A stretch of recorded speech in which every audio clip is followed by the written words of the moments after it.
dear all. So the next part which we are going to discuss as part of this course is deduction of Wien's displacement law and Rayleigh-Jeans law. So the Wien's displacement law states that the product of the wavelength, that is lambda maximum, and corresponding maximum energy and its absolute temperature is a constant. So we have seen in the last lecture, that is when we increase the temperature, maybe 2000 Kelvin, 5000 Kelvin or 7000 Kelvin, the corresponding wavelength of that radiation decreases. That is a maximum energy of that radiation decreases. Or this law states that the product of lambda m and the temperature is actually a constant. So lambda m t is constant, and also this law states that when the temperature increases, the wavelength, that is lambda m, corresponding to the maximum energy decreases. The law also shows that the maximum energy, that is E max, is directly proportional to the fifth power of the absolute temperature. So E max is equal to constant in T power 5, or E max is directly proportional to the temperature power 5. So this Wien's law holds good for shorter wavelength and not for a longer wavelength. So before we deduce the Wien's distribution law from Planck's law, what we do is we will rewrite this Planck's law in terms of wavelength. So we will reconsider the Planck's distribution law in terms of frequency, what we derived in the previous lecture, that is E nu d nu is equal to 8 pi nu square by c cube into d nu into h nu divided by e power h nu by kBt minus 1. So let us consider this the equation what we derived in the last lecture as equation number A, and we or in simple term we can rewrite this equation by striking out this d nu and d nu in both sides. We have E nu, that is equal to 8 pi h nu cube divided by c cube e power h nu by kBt minus 1. So in order to rewrite the Planck's law, this above equation A, in terms of wavelength, that is lambda, what we are considering is, we know the frequency, that is nu is equal to c by lambda, equation number B. Now this equation B, when we differentiate this equation B in terms of lambda, we have d nu, that is equal to minus c square divided by lambda square into d lambda. So I don't like this negative sign in the velocity, because that is there's no meaning calling a negative velocity of light, right? So we will take the modulus of this above equation, that is d nu is equal to minus c by lambda square into d lambda. So the modulus of above equation will be, we can write it as c by lambda square into d lambda. We will consider this equation as equation number C. So we have nu and we have d nu as equation B and C. These two equations has to be substituted in equation number A. So we have a wherever we have a nu, we will substitute this equation number B, and wherever we have a d nu, we will substitute this equation number C. So we will rewrite this equation number A in terms of lambda, I mean in terms of frequency and we have a lengthy equation like this. So 8 pi by c cube, instead of nu square I have c by lambda, or this term over here, and instead of d nu I have c by lambda square d lambda, so this term over here, into hc, which means again h nu, that is again we have nu, instead of nu I write c by lambda, into 1 by e power hc by lambda kBt minus 1. So we will just strike out the common terms, that is we have c cube and all. So let us simplify it further.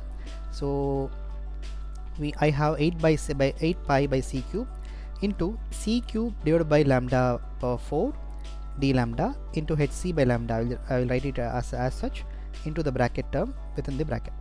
So we have c cube and c cube get cancels out, and we have hc, and denominator we have lambda power 5.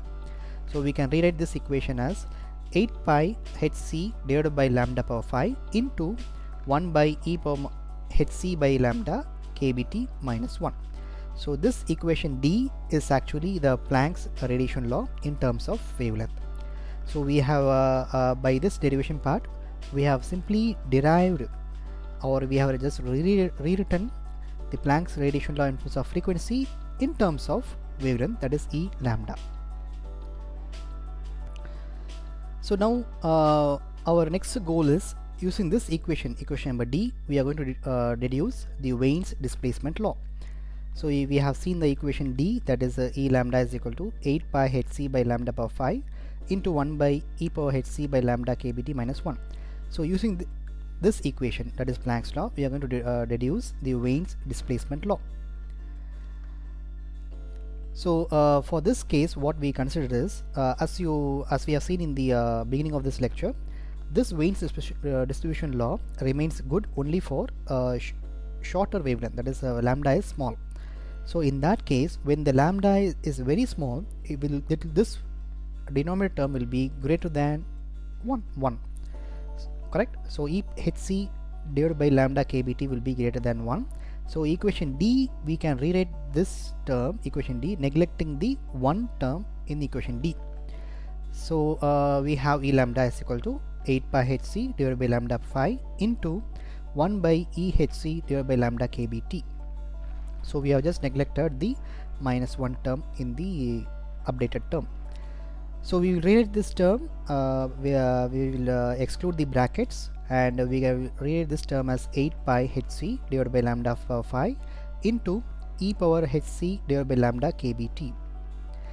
Or we can just bring all the terms to the numerator. We have 8 pi hc lambda power 5, lambda power minus 5, so this comes to the numerator, into e power minus hc by lambda kbt. So again this term also comes to the numerator. So once again we can rewrite this term as E lambda is equal to C1 lambda power minus 5 into e power minus C2 by lambda t.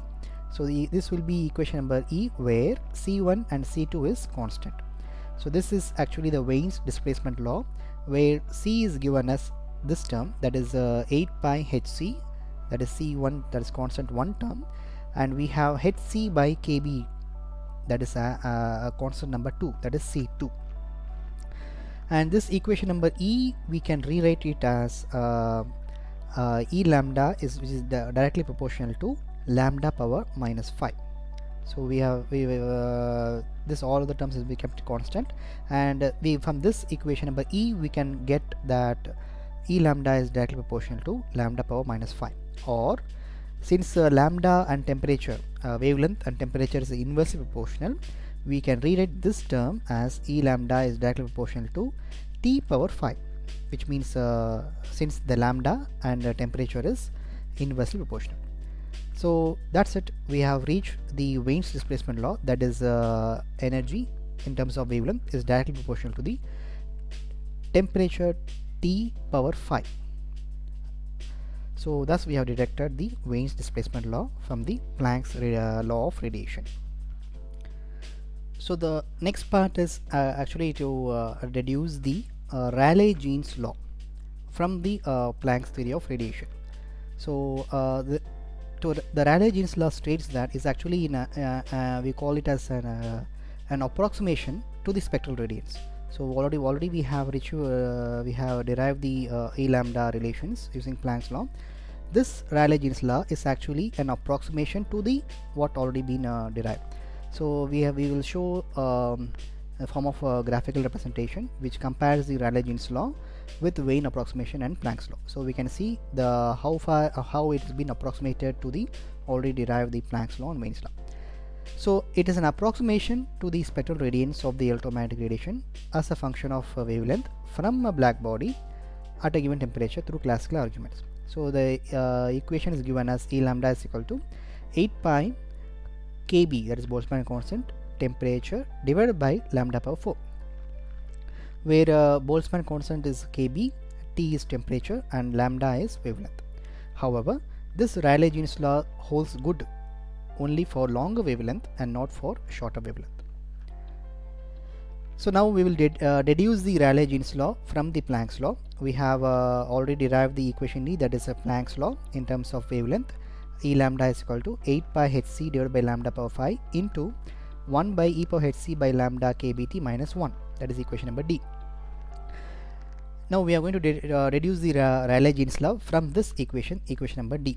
So for that, the special case is, since we we assume that the Rayleigh-Jeans law holds good only for longer wavelength, so lambda is large in this case.